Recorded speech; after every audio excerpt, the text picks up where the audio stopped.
So, season 2 of the AMC adaptation of Interview with the Vampire. Let's talk about it. Same format, you know the drill. We'll compare and contrast how the show is different from the original book and the 1994 movie adaptation, and examine how the changes implemented affect our beloved dramatic bloodsuckers. I know that I am, yet again, late to the discussion, but am I really? I've recently read a Substack essay by Minale, one of my favorite YouTubers, who notes, but if I made a note now, weeks after it went viral, which in internet time is like 2 dinosaur epochs ago, I feel it would be perceived as beating a dead horse. Internet discourse is so persuasive and suffocating that once the majority has decided to move on, any person who is still lingering with their related thoughts is framed as jumping onto the bandwagon way too late. There's just no possible way they could bring something new to the table, says the majority mindset. And I really resonated with that. The show has already been discussed by billions of people with millions of opinions. However, let's use me being late to our advantage. After all, I have dedicated the time to actually reread the original novel and rewatch the movie, as well as watch the second season twice while taking notes, and also compiled an insane amount of documents that consisted of quotes and remarks the actors and crew shared, in order to, bring in some nuance that I feel was lacking at times in my video about season 1. It's also kind of scary when the yap fest that you created for your friends, and in order to maybe convince like one other person to watch the show, gains as much traction, and then suddenly you have racists and homophobes in your normally very friendly and overall sane comment section. But let's stop ruminating about the perils of being paid to piss people on the internet off and dive into the season. And best believe we will also be discussing what's coming in season 3. Roll the tape.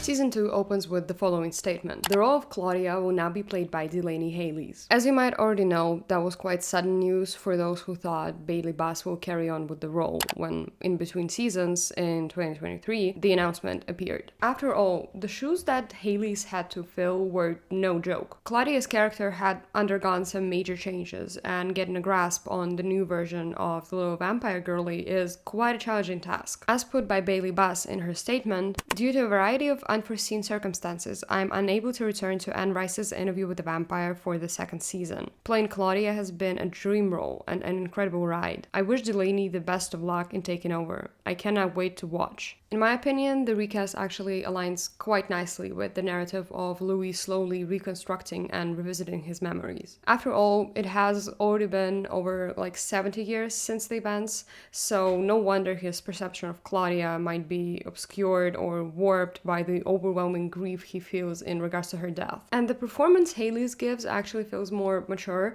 which once again plays into the whole memory is a monster theme of the season, as well as the events she's been through. Not even to mention the literal decades that she's now been a vampire. Roland Jones, the executive producer and showrunner and in general, man in charge of the show, has mentioned how the new Claudia actress was the only choice that actually made sense to the crew. We have this incredible casting director, and she brought in 4 actors, and they were all terrific. The idea was, let's see all these 4 actors. Then we're gonna go to this restaurant, and we would sit down and discuss all the actors that we saw. We get there, and we look at each other, and we all go, Delaney, immediately. And there wasn't much discussion. None of the other actors were given bad performances, there was just some sort of magic you felt. Sam Reed, the actor portraying Lestat, has expressed a similar sentiment when interviewed at the season 2 premiere. Delaney Hayles is the hero of the season for me. I think she's astonishing and I cannot wait for everyone to watch her. She's a real gift and we're very lucky. And same goes for Jacob Anderson, the show's Louis. What would y'all say to viewers who are nervous about the recasting of Claudia? Don't be nervous. Delaney is incredible. Yeah, it's kind of as simple as that. Like you will fall in love with her immediately, and she's done her own thing, but it's so the character. And I'm inclined to agree. I thoroughly enjoyed the performance Haley's gave. In my very not humble opinion, she does justice both Claudia as a character and the portrayal of said character by Bailey Buss. Now that this is out of the way, let's pick up where we left off in season 1. With Lestat being capital D dead, Louis and Claudia go on an adventure trying to find vampires alike, being tired of the isolation that was imposed on them by geography and the evil French blonde. Season 2 actually continues the storyline of the first 7 episodes, concluding the story that Louis tells the boy in the first book of the Vampire Chronicles. I find it very important to note that Rowland Jones and the crew were originally determined to squeeze the entirety of the novel into just 1 season, as confirmed in various interviews, like here. So all of this season was originally in the outline for season 1. So it was like 4 episodes in New Orleans, and then episode 5 they go to Eastern Europe, and then the last 3 episodes were the Paris Coven. So just like in the book, the whole Paris Coven arc was originally significantly shorter. And when it was decided that the novel will be split into 2 seasons, a space for potentially exploring and expanding on this part of the story opened. More to that, with the story no longer taking place in the 18th and 19th century and instead shifting to the 20th and 21st century respectively, the journey Louis and Claudia take through Eastern Europe becomes more fleshed out. Considering that they're looking for fellow bloodsuckers in the landscape of ruined cities and souls that is post-World War II Europe. Let's start with the smaller details. In both the 1994 movie adaptation and the book, the first part ends with kind of like a frantic and chaotic assassination of Lestat, or as we come to learn, an unsuccessful second attempt at it. Lestat comes back to haunt unsuspecting Louis and Claudia as they have already planned their escape and bought tickets to the ship they are to travel on. They are sort of caught off guard. As Louis puts it, what happened then is not clear to me. I think I grabbed the poker from her and gave him one fine blow with it to the side of the head. After that, the duo is fairly sure that the blondie they left to die in the fire is now definitely dead. The movie tells us that Claudia's obsession with vampire lore from different countries started after they have dumped Lestat's body in a swamp, aka the first attempt. Over the weeks while we waited for the boat to arrive, she studied the myths and legends of the old world, obsessed with the search for what she called our kind. And the book implies it has been going on for a little while. The show, however, emphasizes the little vampiress's obsession with the legends of Eastern Europe, making it a point in the first season, which doesn't really change any of the dynamics in a significant way, but rather brings more attention to Claudia's intense desire to get away from Lestat and the loneliness she feels in her vampire family. Another deviation from the original is the route we see on the map as well as in episode 1 overall. In the book, Louis only mentions Transylvania, Hungary, and Bulgaria, and the movie version of him omits the side quest overall, simply stating, "We searched village after village, ruin after ruin, country after country, and always we found nothing. Peasant rumors, superstitions about garlic, crosses, the old stake in the heart. But one of our kind, not a whisper." Obviously, in the 1940s, where the episode takes place, Transylvania has already ceased to exist, and we instead see them in Romania. While the map briefly shown on the screen indicates that they have already visited Ukraine, and Louis claims that they were making their way to Mother Russia, which, you know, both Ukraine and Russia were actually parts of the Soviet Union back then, with Romania joining shortly after the war, but that's just Slavic semantics. The route our protagonists take is not very clear to me, but once again, they are Americans in Eastern Europe, so no wonder they might have gotten some things confused or gotten lost a few times. The point is, their journey is longer than that we see in the book or the movie. By the way, the German, Russian, and Romanian given by Haley's are incredible and fit very well into the claim that she learned them by ear from locals. More to that, the mode of transportation Claudia and Louis employ in the book is nothing if not fancy pants Rich McGee coded. Listen to this. "We traveled alone and fast and lavishly amongst them.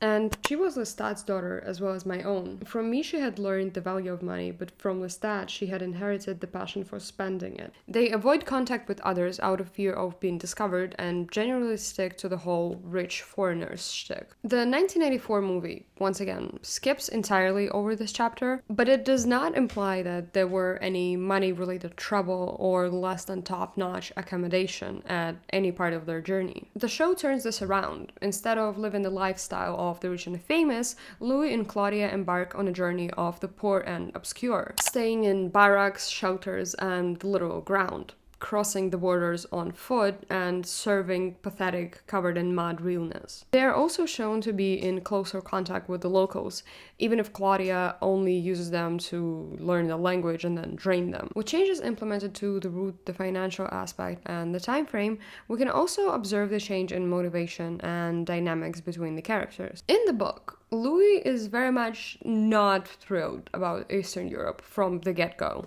I mean, he literally says, "But oh, how the quest for the old world vampires filled me with bitterness in those moments.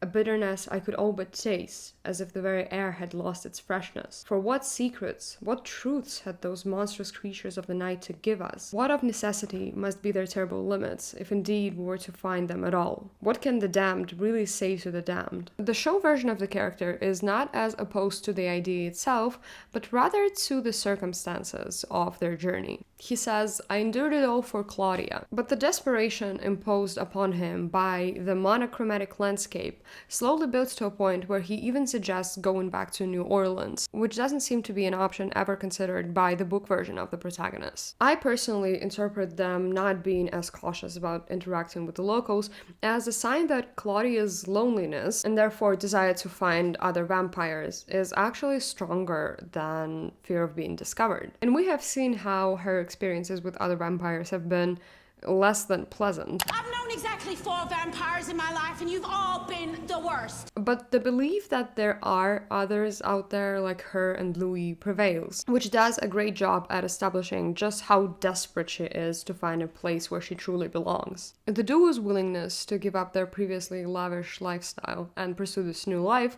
also adds to the resentment they feel for Lestat at the time. Like, imagine your relationship being so bad that you bolt for Eastern Europe, which is ravaged by the war, and give up generational wealth, instead opting for pickpocketing off of broke people. When they finally do encounter a vampire in Romania, you know, the very home of vampire lore that our modern day depictions of bloodsuckers are actually based on, it's the so-called revenant. Revenants are a whole thing, albeit mentioned in passing in the book. The original story goes something like this. Louis and Claudia get stuck in a village due to vampire hunters and the very beliefs that attracted them to the region in the first place. They then find an inn for the night and run into a weird commotion there. Louis gets to talking with an Englishman named Morgan, whose bride's literal corpse is lying in the next room as she has fallen victim to a vampire attack. Morgan talks about how he finds it absurd that the locals want to perform a traditional ritual on Emily, the recently deceased in question, by, among other things, chopping her head off. That then leads to Louis and Claudia pursuing the very vampire who attacked Emily and discovering that it's a creature nothing like them. Disfigured, seemingly barely conscious or lacking consciousness at all, and wearing disheveled rags for clothing. Louis then fights the guy and Claudia finishes him off, and then Morgan also gets killed by the revenant vampire. The duo then comes back to the inn and tells the locals that the golem-looking fuck is dead, and then proceeds with the unrevenating in other villages and countries in the same fashion. Wait, I gotta get the book back, there's a quote coming up. Here's how it's described in the book. "I remember a handful at most. Sometimes we only watch them from a distance, all too familiar with their wagging, bovine heads, their haggard shoulders, their rotted, ragged clothing. In one hamlet it was a woman, only dead for perhaps a few months.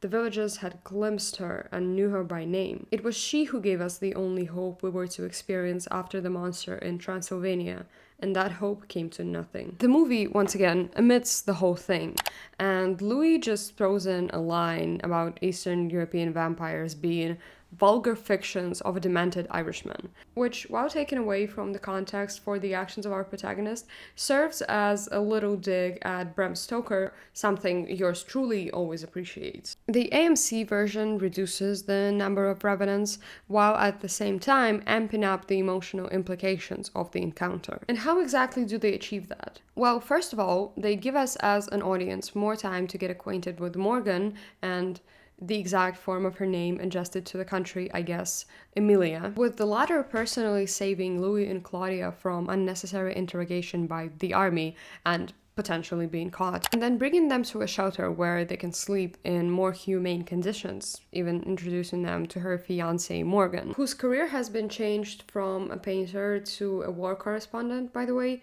which doesn't really affect the story that much, and more so comes from the necessity created by the change of time period. Vodka? Oh, yeah.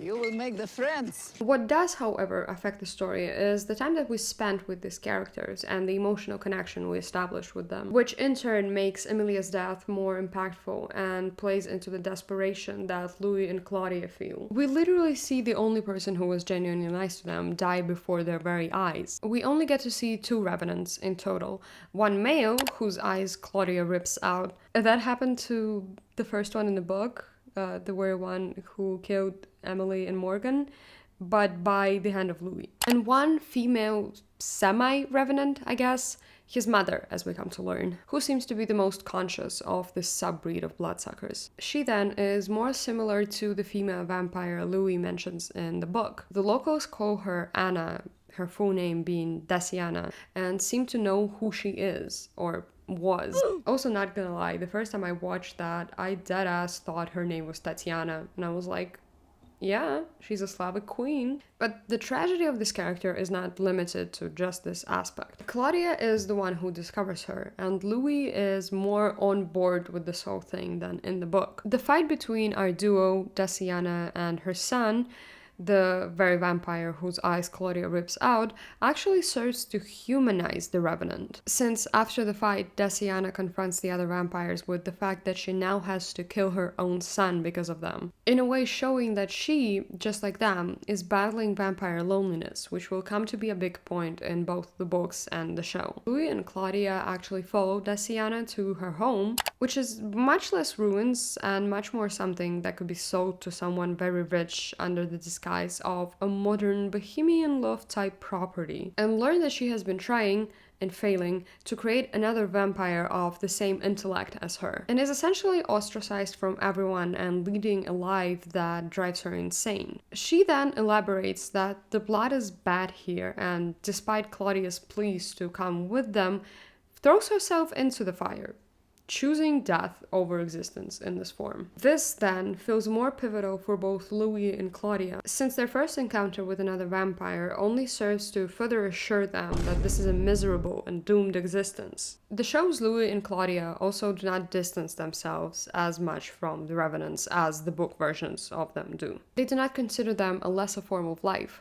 therefore feeling more sympathy and empathy for them. And thus the events that transpire hit them much stronger emotionally. The desire to live for Paris then comes from even more of a desperate place, especially after Daciana basically tells them to leave. They see what bad blood, which Louis also mentioned early in the episode, does to a vampire. In the book, it's Claudia who makes a decision, whereas in the AMC adaptation, she is too distraught by the events with Daciana. As the new Louis puts it, Claudia was entirely broken.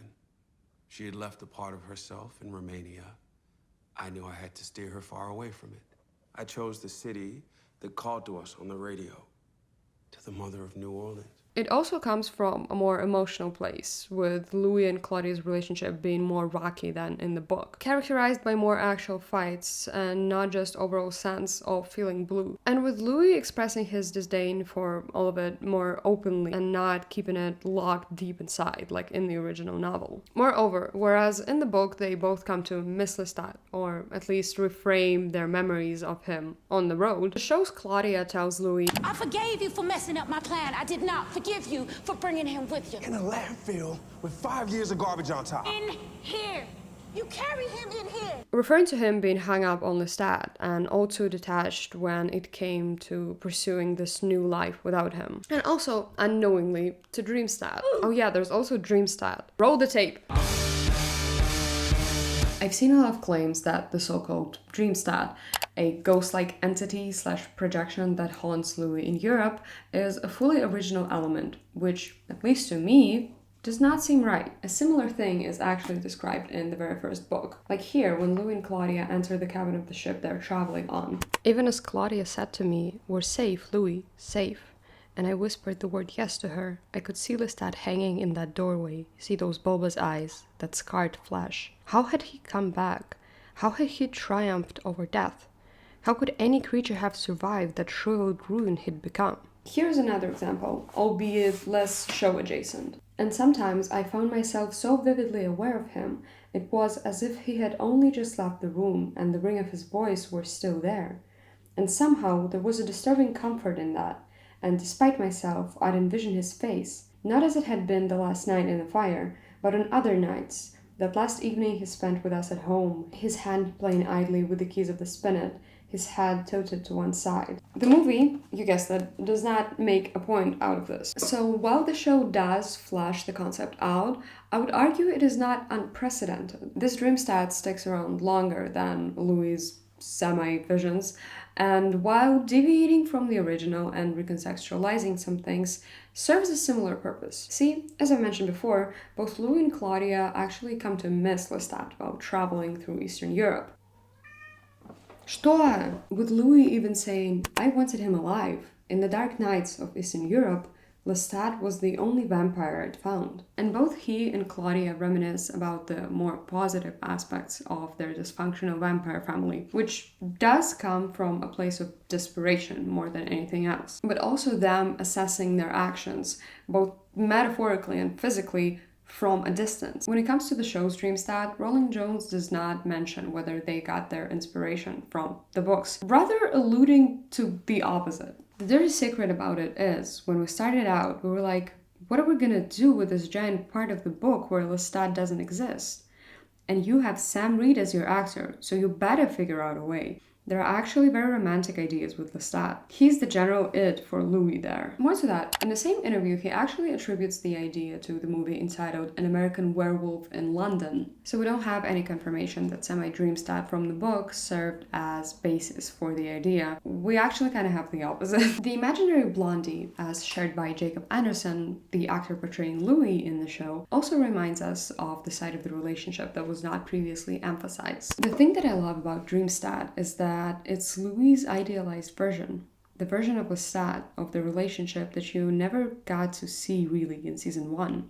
It's the quieter side of their relationship. They're hanging out, they're best friends. It's a narcissistic version of that, because he's also a manifestation of Louis' own feelings about things. But I think there's also quite a big element of friendship, companionship. It's something that Louis missed. Lestat did see him. Lestat knows him probably better than anyone. As Sam Reed clarifies in a Decider interview, the show's Lestat also serves as a mirror in a way, showing us more of Louis and being a projection of him. The dialogue, I think, was interesting because it is also a reflection of Louis. It's like, what is Louis thinking in this moment? And what does Louis need to hear himself say? And who's the person that he possibly needs to hear it from the most, or trusts to hear it from? Thus, the quantification that we see between season 1 Lestat and Dreamstat is also not unreasonable. Once again, he's an idealized version, an extreme projection of Louis' guilt and reconsideration of human Claudia, slicing Blondie's throat. The show's Dreamstat does not only have a hairdo that is a significant upgrade from the season 1 Fuck As Bob, but he's also charming, chaotic, and fun.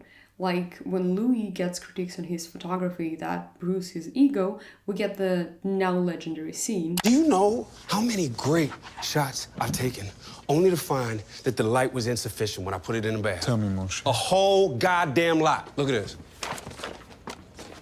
And this fucking Gordon Parks fella he put in front of me? Guy spends 3 or 4 days with folks before he even picks up a camera. Friends with him and shit. I can't do that. I'll end up eating them. By the way, let me go on a little side tangent in regards to the fact that Louis takes up photography as a hobby. A tangent, may I add, that would not have existed if not for this tweet that reminded me of the topic. As Anne Rice claims, vampires should stay away from art. It's not for them. One of the themes in the Vampire Chronicles was that the vampires couldn't really do anything artistically valid. They were outside of the great drama of human beings and what human beings can manage to create. Thus, the little detail of Louis being a vampire with an artistic hobby can be interpreted as him clinging to his humanity and refusing to let it go, even when he gets confronted with the fact that he's an amateur and nothing like the high echelon human artist that he gets compared to. Hence, partly why Louis reacts so strongly to his photographs being placed in the same folder as those by humans. It serves as a reminder that due to his very nature, he will never be an artiste that he aspires to be. He is actually not human anymore. It's yet another one of his personal tragedies that plays into the narrative and leads us to the place where he ends up in the last episode. But that is all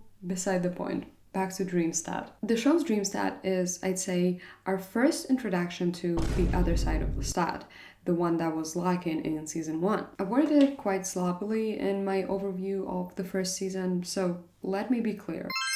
Okay, let me actually be clear. I like evil bisexual blondes as much as the next person. You cannot see it right now, but I literally have Dio Brando tattooed on me. Forever. And let's not get into the ethics of loving the bad guy, because that's, a whole another thing of its own. But the promotional podcast for season 1 actually mentioned numerous times how the show's Lestat was actually based on the vampire Lestat, aka the version of the character that Anne Rice herself, as well as the readers, fell in love with. These claims then gave me the expectation that we would see more of the fun and cunty side of Lestat right off the bat, which, we did not. He is unlikable in the first season because there is simply nothing to like. We don't really learn a lot about him, and thus it was disappointing to me. I mean, even Tom Cruise's portrayal of Lestat in the 1994 movie adaptation gave us more to work with, but according to Sam Reed's more recent interviews, we have actually not seen the real Lestat yet. And I, for one, am very hyped to see how the blondie hijacks the narrative. So yeah, I hope I made myself clear. I would also like to address the liberal allegations thrown at me by American conservatives due to the fact that I do not hate black people. Hold on, I got a Ku Klux Klan member on my page. Let me block this Ku Klux Klan member.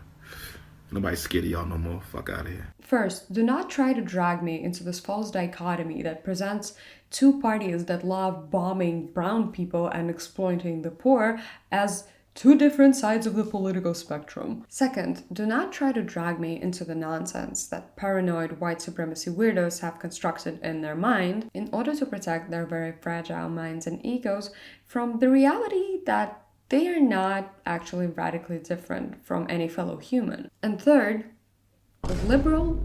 Seriously? I am a lefty born and raised in a post-Soviet state. Do you know just how many creative Red Scare-inspired insults you could come up with based on that alone? Socialist vampires want to control your mind. And you settle for liberal? At least give it an honest try, for fuck's sake. The real offensive part here is the absolute lack of creativity and effort. It has also come to my attention that the very same crowd loves denying the inherent queerness of Anne Rice's vampires. And I'm gonna skip over numerous love confessions, as well as Louis literally saying he wouldn't mind shagging Armand in, the very first book, and go straight, or I guess not straight, to the point where Anne Rice was literally discussing vampires sucking dick on Twitter and only describing the relationships we talk about here as romantic companionships. Like, check her social media accounts. No confusion there. It is completely beyond me just how much one has to delude oneself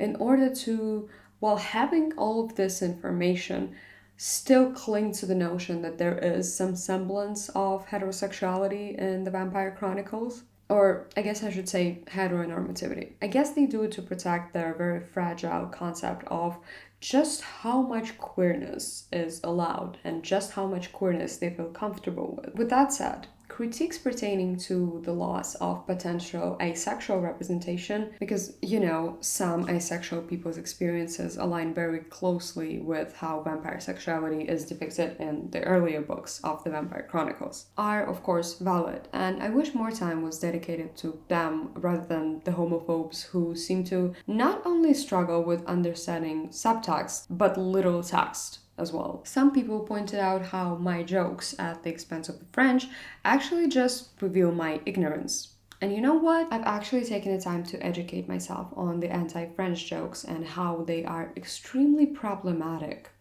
And I'd like to say, Bonjour mon cher, je voulais te demander quelque chose. S'il te plaît, sois honnête avec moi, ok? Penses-tu que c'est normal que je dise de la merde sur les Français? Ok, au revoir. Oh my god, j'adore l'idée. Go for it. I love it.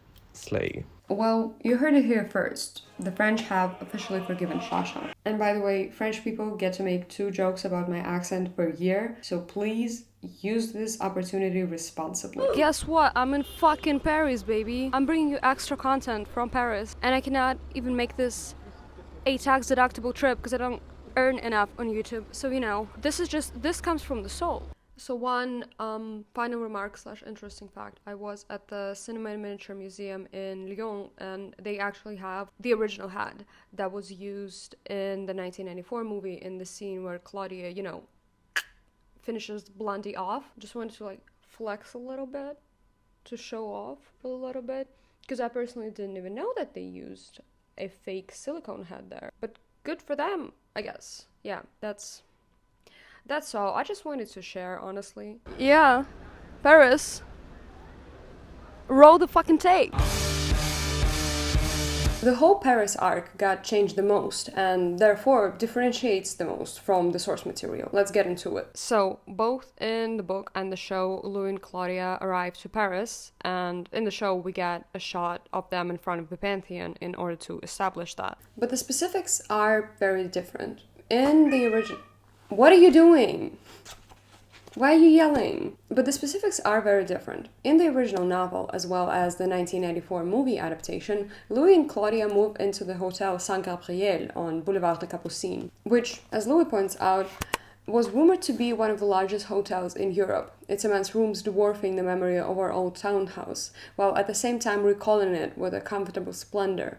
We were to have one of the finest suites. Now, when I tried to find information about whether Hotel Saint-Gabriel actually did exist in the 19th century in Paris, I encountered nothing that fit both the name and the location, and, you know, as a result, just switched to getting the location down. Louis mentions that the windows of their suite looked out over the gaslit boulevard itself, where, in the early evening, the asphalt sidewalks teemed with strollers and an endless stream of carriages flowed past, taking lavishly dressed ladies and their gentlemen to the opera or the opéra comique, the ballet, the theaters, the balls and receptions without the end at the Tuileries. So, I was looking for a hotel on Boulevard de Capucine that was relatively close to the opera and would also have existed in the 19th century. The closest strikes I got are the Hotel Scribe. So let me tell you something. That's not the way this hotel's name is pronounced. I was severely humbled when I was at the Lumière Museum and they were like,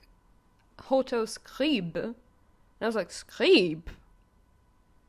Okay. This big guy, that big guy, which first opened in 1862, but it only started operating as a hotel in the beginning of the 20th century. So I'm leaning closer towards the second option, which is this guy, which is the Intercontinental Paris-Lacran, if I'm not butchering the name, which I probably am, but you know, I'm filming myself in the middle of Paris, embarrassing myself in front of people.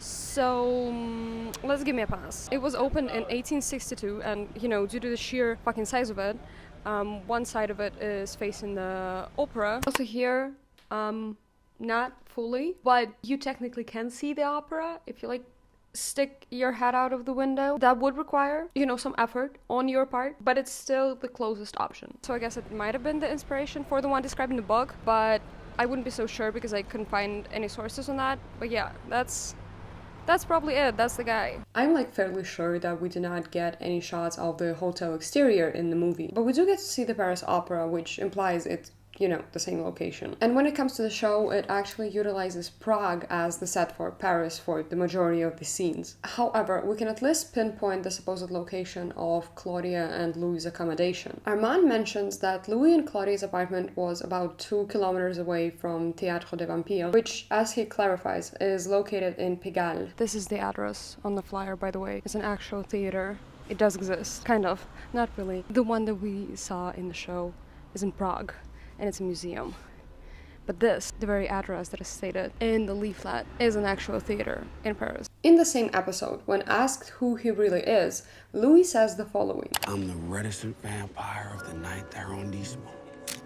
I walk the night capturing disappointment and regret. So, the 9th arrondissement, which is just fancy for the 9th administrative district of Paris, is actually quite big, and it stretches from the opera almost to. Cannot really see it because I'm too fucking short, but this is Sacré-Cœur. The location of Louis and Claudia's accommodation aligns quite nicely with the original, even though they stay in an apartment that is implied to be not that expensive instead of the fancy schmancy hotel. This arguably also influences the context in which their whole Paris arc happens, and that's even more obvious if we turn our attention to Claudia. In the book, due to being turned at just 5 years old, she rarely explores the city on her own and feels rather tied to Louis in that regard, trapped like a bird in a golden cage. Her inability to be at least somewhat independent serving as the basis for a lot of their fights. Same in the movie. She doesn't find any freedom in Paris and feels more at odds with herself than ever before. The show's Claudia, on the contrary, forever has the appearance of a teenager, so her taking a stroll by herself is not something unlikely or outrageous.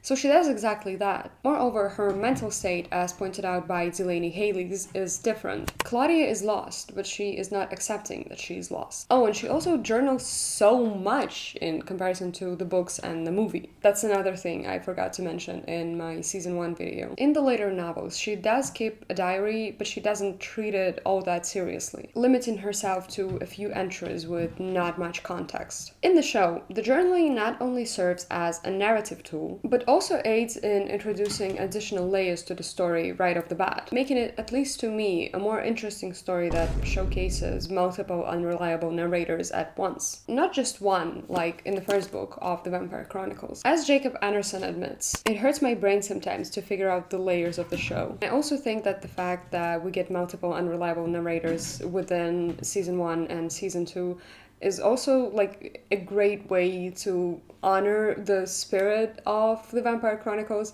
because it's just, it's messy, girls are fighting, you lied, no you lied, like okay, let's relax, let's sit down, let's all talk it out, let's do a group therapy session, what is happening? Moreover, the journaling that is introduced in the first season is a real Chekhov's gun that fires in the trial episode. But let's not jump said gun. The Paris events unfold quite fast in both the book and the movie. It is not specified here how long the whole debacle takes, however, it is implied to be less than a year, and I'm personally leaning closer to like a few months to half a year at most. The show fleshes it out to approximately 2 years, which once again gives it the opportunity to refine and reshape characters whose appearances in the book are quite fleeting. Fun fact about the theater troupe, by the way.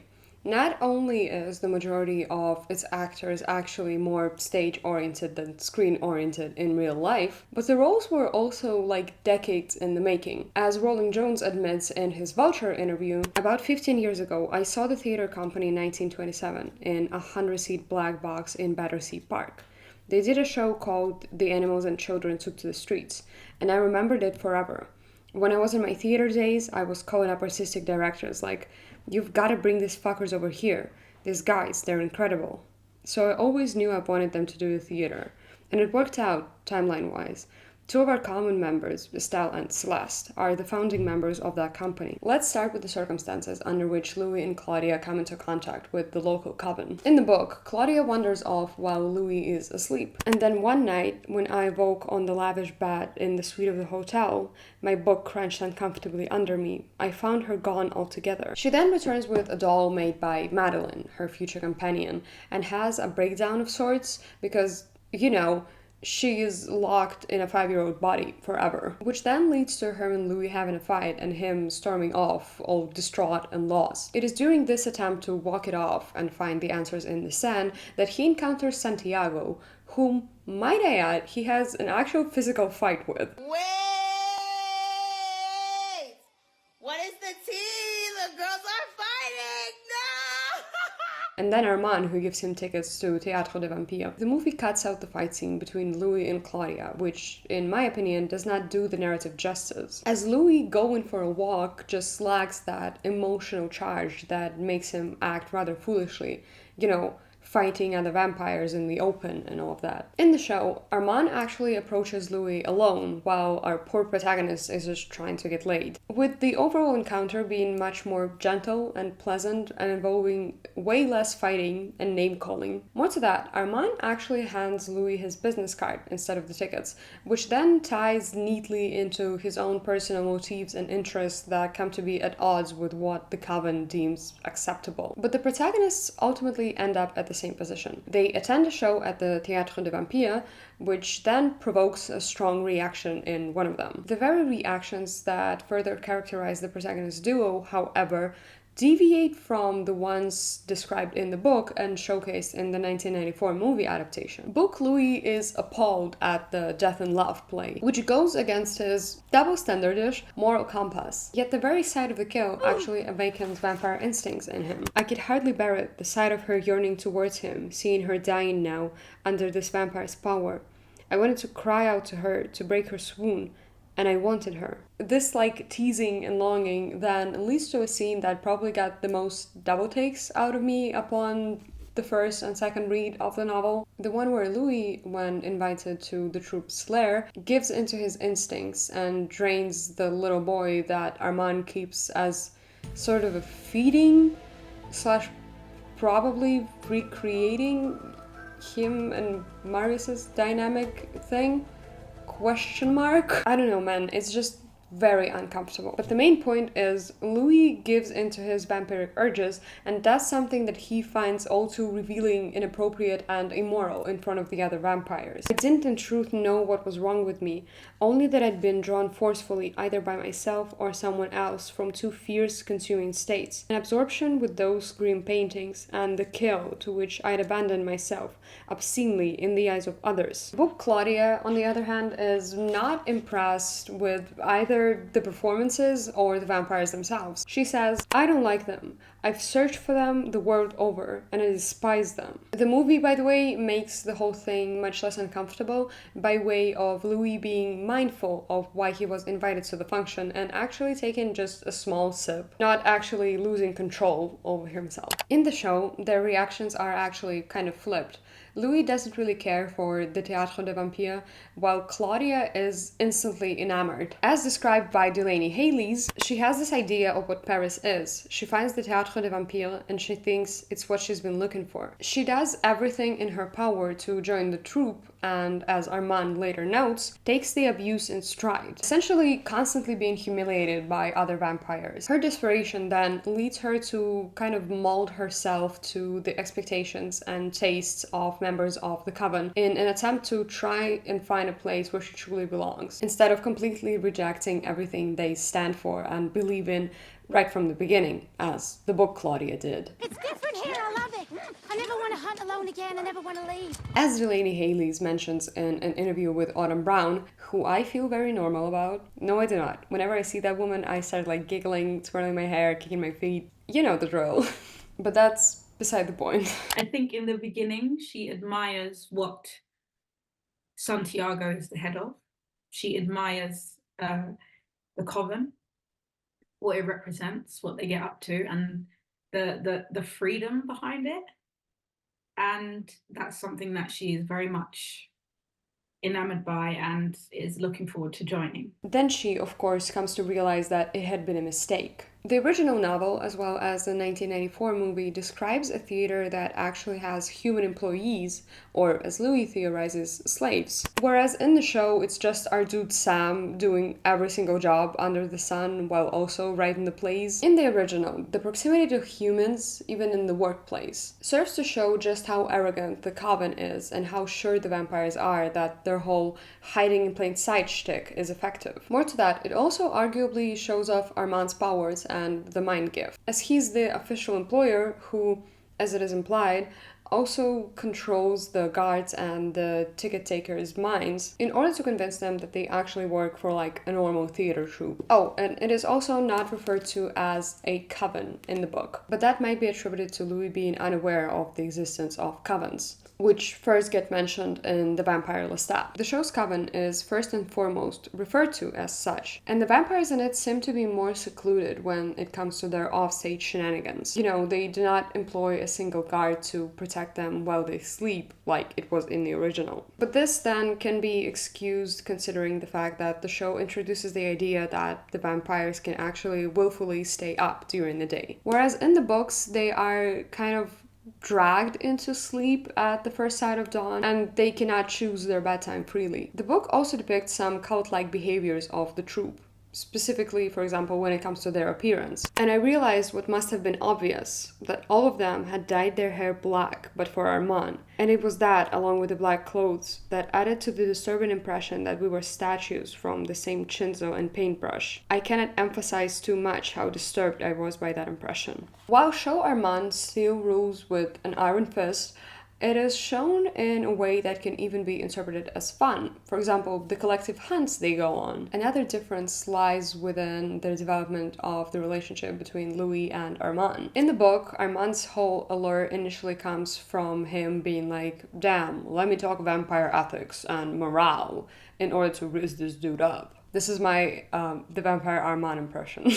He's being portrayed as the opposite of Lestat because he's actually sharing his wisdom that came with, you know, being multiple hundreds of years old and a coven leader, as well as his seemingly calm temper and demure and mindful facade. As Jacob Anderson, the show Louis, points out, obviously there are a lot of things going on that are revealed in the present, but as Louis sees it, Armand is not without complication, but is nowhere near as messy as Lestat. His gremlin side is shown a little more in the 1994 movie, with him, you know, actually draining a victim on stage, but that's about the extent of it. The show generally follows the book's narrative while recontextualizing some things by mixing up and stretching out events in the timeline. And it also employs a different initial characterization of Armand by showing him as this strict coven leader who's also a 1940s gentleman, quoting Shakespeare and bringing bouquets and all. He's also shown to be a little more open and forward, but we do get a glimpse of his goblin core tendencies in the later episodes. Also, the aforementioned conversation about gradations of evil and vampire ethics gets pushed to a later point in the timeline, and Sartre is also there? Question mark? Which, in my opinion, serves to showcase the characters' worldviews and their approaches to vampirism rather than establish their dynamic. The conversation, not Sartre being there. I did, however, enjoy the development, you know, actually happening, whereas it is kind of 0 to 100 in the book. Moreover, movie Claudia and book Claudia both tell Louis that this whole Armand thing is sketchy and advise him against pursuing this decades-long situationship. Show Claudia is, however, more sympathetic towards her dad's despair, and as Delaney Haley's mentioned in a few interviews, actually kind of pushes him towards Armand, which ultimately backfires. There is obviously another character whose arc is changed in a major way. It's Santiago. Ben Daniels, the absolute legend that you are. He's a minor character that does not get a lot of backstory in the book. The only things we learn being him antagonizing Louis because the latter called him a buffoon the first time they met, being the star of the cast in the troupe, which is changed in the movie, and trying to sniff out some facts about Louis and Claudia's backstory and taunting them by saying that killing other vampires is actually a crime. The Santiago we see in the show maintains his sly and scheming nature while also getting a fully new backstory. Here is how Roland Jones talks about it. The movie had wonderful actors and a very terrific director, but they had 2 hours to jam it all in. The gift of TV is that you have extra time. There are a couple of challenges though, especially when we split the book into 2 seasons. You're gonna have 2 problems. There is no plot in the second half of this book, and 2 of your major characters, Daniel and Lestat, disappear for 200 pages. That's frustrating to begin with, but it's an opportunity. There's not a lot of plot, so we structured it around dialogue. How can we creatively get to this point where Armand says this? It's just a different way of writing. The new Santiago is actually a failed English actor named Francis who took on a new, cooler sounding name after being turned into a vampire, and is, as Collins describes him, an underworld dandy, rarely seen without a vampiress on each arm and a theatrically hateful twinkle in his eye. He's still power-hungry and comically evil, but you cannot help but be drawn to his flair for theatrics even offstage, and his mannerisms, inspired, as Ben Daniels says, by Rocky Horror and David Bowie in his Thin White Duke era. His backstory is that of a disgraced actor who is doing everything he can to establish his dominance and authority and try to get away from the person he still is on the inside. Moreover, we get an additional reason as to why he antagonizes Louis so much. From the outset, Rowling called up and said, "Listen, are you okay if we don't make Santiago queer?" I was like, yeah, I can sort of see it. But as the script started to come in, I thought the only way this level of vitriol that he has works is if he's in love with Armand. There's this extraordinary psychological term called reaction formation, which is what Iago has for Othello. It's a defense mechanism whereby your impulses are so unacceptable to your ego that they are replaced by this opposite, exaggerated behavior. Santiago finds Louis incredibly attractive. Because Armand kills Santiago's maker, who I think he was in love with too, and also finds Louis attractive, the whole thing must be destroyed.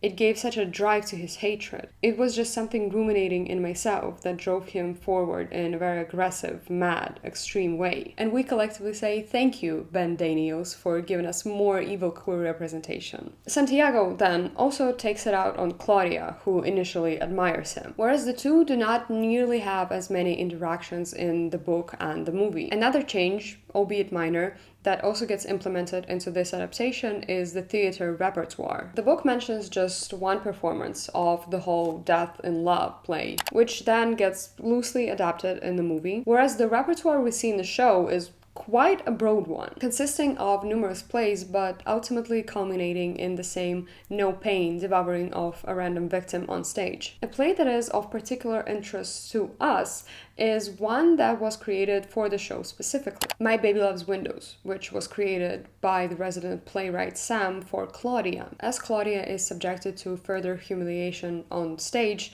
in the form of a constant reminder that the world will forever treat her as a teen. The play becomes the first out of many points which make her realize that the coven is nothing like she expected it to be. This conflict between Claudia and the way the world sees her, while not being as pointed as in the novel, where Claudia was turned at 5 and not 14, still underlines everything the character does. As noted by Delaney Haley's, she has all these goals that she's trying to achieve, but the circumstance that holds her back is her body. In every situation, she has to factor that in because she basically has to protect herself.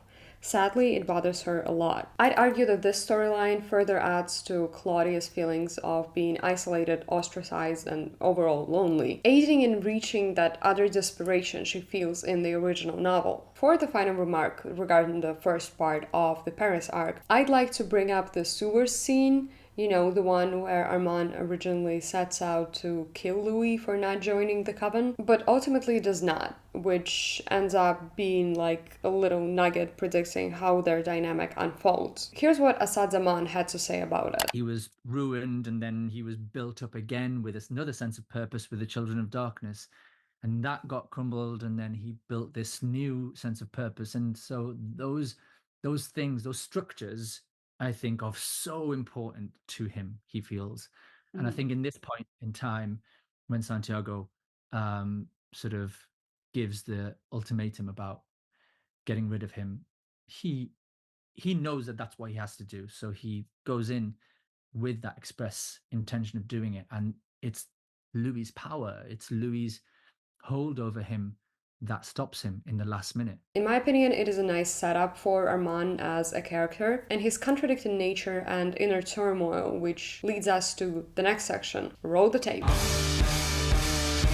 Finally, it's time to talk Armand and devil that fucking minion, or whatever the hell Anne Rice said. Armand is an incredibly complex character, and I do think that Asad Zaman is the only actor that does him justice. But let's examine the differences between book Armand and show Armand first. I'm not gonna be talking about the movie version of him a lot because, you know, the second part is short, he shows up for like 20 minutes, he does a little stalking, he does a little play, but that's about it. We get Armand's backstory in The Vampire Lestat, where, you know, the horrors unfold in a relatively short chapter and leave you just kind of sitting there looking at the wall. Born Andrei, he grew up in Kiev in the 15th century, a win for Slavic representation, might I add. Like, you know, he might be Armand to you, he is Andrucha to me. I'll tell you more, he's Dusha to me. To put the story short, he is a very talented kid, particularly gifted when it comes to painting icons, who gets kidnapped and sold to a brothel. With painter and vampire Marius de Romanus saving him and taking him under his wing. Marius de Romanus? I've decided I do not care. I do not have enough respect for this motherfucker. And by takes him under his wing, I mean, Marius is a child fondler that uses the kid for financial profit, forcing him into sex work. The bitch ass also renames the kid to Amadeo and turns him into a vampire at the age of just 17 years old to save him from death by poisonous blade, while simultaneously claiming that 17 is too young to become a vampire. And let me just pose a question. If a 17-year-old is too young to be a vampire, why is he in your bed? After the Roman coven attacks Marius and attempts to kill him, they take Amadeo in and rename him to Armand, eventually sending him all over the world to be in charge of various covens. The Paris coven then, metaphorically, goes up in flames when our beloved French blonde with a fuck-ass bob shows up. This is alcohol-free, by the way. If I'm slurring my words, that's just because I'm inarticulate. And then Armand continues to lead it after the whole rebrand to theater troupe happens. So yeah, he has lived a life for sure, and all of these events lead to Armand being constantly on guard and protecting himself by code switching. The show, you know, having all this extra time, introduces us, albeit not in detail, to Armand's backstory before the trial, which, in my opinion, works better than the whole mysterious, conniving allure he had in the first book. There are slight changes to his backstory, particularly his ethnicity, changing his birthplace and birth name from Ukraine. I know, technically Kiev and Rus, but modern-day Ukraine, and plus, it's literally Kiev.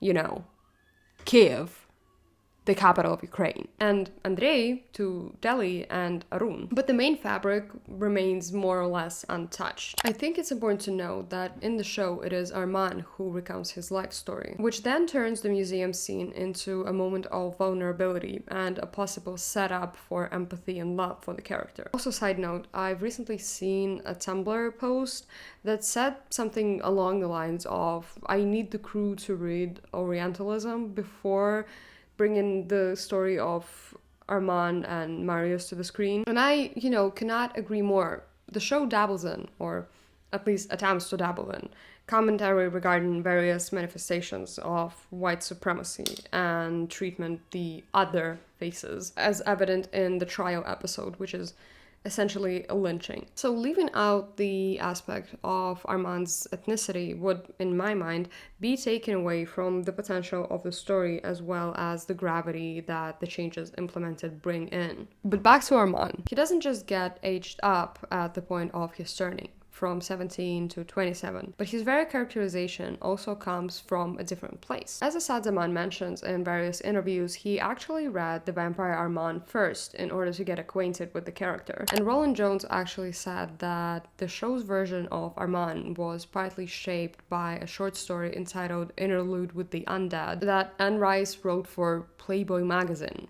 of all publications. The web archive snapshot of the story is going to be in the sources for those interested. So all in all, we probably get as much material squeezed into season 1 as we possibly could have gotten, and I really enjoyed the way the creators approached the character, giving us more time to get to know him and slowly peeling back the layers and showing off the code switching I mentioned earlier. As Asad Zaman talks about it in a Screen Rant interview, Asad, how many layers are there to your performance? There is what Louis remembers of Armand, what Daniel is seeing, and then the real Armand. What is going on in there? I think it's endless. You can keep digging with Armand. He's like an onion that you keep peeling back, and maybe that's just 500 years of layers and layers and layers and layers of armor that he's built for himself to survive. One aspect, however, does get changed as a consequence of Armand's backstory being altered. In the book, Armand kind of sees himself in Claudia since he too was turned when he was a child, which adds a very interesting parallel between their stories. Whereas the show's 500-year-old gremlin doesn't give a fuck about Claudia. Someone who's so consequential to Louis is completely inconsequential to him. Asad Zaman also says he wishes the show had more moments that would show off the updated dynamic in depth. I really do wish that we had a few more scenes just exploring that dynamic between Armand and Claudia, because that has also been a question that people have. Why does he hate her? Or does he hate her? Does he hate her, or does he even care about her at all? I think it's such an interesting dynamic, and I love Delaney. She's such a laugh to work with. There were a few scenes that we had together, and it was so much fun. Now let's briefly turn to the movie. The most notable point that distinguishes Zaman's performance from that of Banderas, at least to me, is the fact that the show actor nails the stillness of Armand perfectly. Here's how it is described in the book. He would have startled me, except for his stillness, the remote, dreamy quality of his expression. And his lips were very still, but I stared at him as he seemed to smile without making even the slightest movement. The eerie stillness is an aspect that emphasizes just how much has Armand grown apart from humanity and our animated ways of speaking and behaving, which are very much present in Banderas' performance. Zaman, on the contrary, points out how taking this feature into account made a difference. Levin Akin, our director who directed 4 episodes this season, really helped with finding this sort of alienness to Armand, which I had thought about but not really found until he'd unlocked it. He loves the books, knows the characters really, really well, and he etched out this ethereal, alien side of Armand. My natural sort of resting state is quite scatty. My hands move around everywhere, my rhythm is very fast and inarticulate and often a bit wishy-washy. In my first scene with Levin, he really sort of pinned me down, didn't physically, but could have physically, and said, "Stop, what are you doing? Or what are you trying to achieve? And who are you? Remember, you're 514 years old. You are ancient. You are an ancient vampire." More to that, Rolling Jones also claims that they try to write Armand from a sympathetic, or at least a non-judgmental point of view. He was the most challenging for all of us because if you read the books, he's almost like a marker of where Anne was at as a person. He radically changes book to book, but there was a very clear through line to it all, and that gave him a lot of dimension and mystery. We weren't a judgmental writer's room. We just tasked ourselves with manifesting Anne's truly messed up characters and making them messy. Zaman talked about his love for complexity of Armand and his gremlin side in an interview given to Autumn Brown. It tickled like that evil part of me that I'm like, yeah, set your follower on fire. That's what I wanted to see. That's what I wanted to see from this time period of Armand. He's still performing. He's still performing a version of himself. And when that is taken off, I think there's a really ugly side. I really want to see the ugly side. And he also mentions it in a different interview. We've all talked to death about the complexities of all the characters in the show. It's one of the unique qualities of it, that we follow vampires capable of dancing with the beautiful and ugly sides of life. Armand is particularly versed in the ugly side, whether passively or actively. And boy, do we get to see the ugly side in episode 5. So episode 5 delves into the original interview given by Louis in 1973, showcasing more so the context of it rather than its contents. Among other things, the state of mind Louis was in. He's essentially an addict at that point. He's like a heroin addict through blood. He finds people that have addictions and drinks them. He's in a very, very, very dark place. We see him attempt to commit suicide, a plot point that actually doesn't come up until book 7 of the Vampire Chronicles. The actor further clarifies that this is partly a result of the reframing the show does to the Paris arc. It is something that we thought in our timeline actually works very similar to where it works in her timeline. We just have slightly different things that are going on. But if you put that between what happened in Paris and where we are in Dubai, you can justify a decision about it. This, however, is not the biggest alteration of the original interview. Armand is there, so we get a glimpse of the Devil's Minion, the name pulled from a chapter from Queen of the Damned. It details the fan favorite story of Daniel, the boy from Interview with the Vampire, meeting Armand when he is actually trying to find Lestat to pursue him to turn him into a vampire. But instead meeting this gremlin that is squatting in Lestat's house and embarking on the weirdest 12-year-long relationship the world has ever seen. The movie, as obvious, does not adapt this chapter in any way, shape, or form, since, you know, it only tackles the first book. While the show actually puts Armand into the room where it happened, essentially making Louis involved into the Devil's Minion dynamic, as well as giving Daniel Malloy extra trauma. Where, you know, vampires first try to kill him twice in one day, and then torture him for like a week. More to that, this change means that Armand also now has a stake in how the second interview goes. I think what Armand wants is to sort of get this done as fast as possible.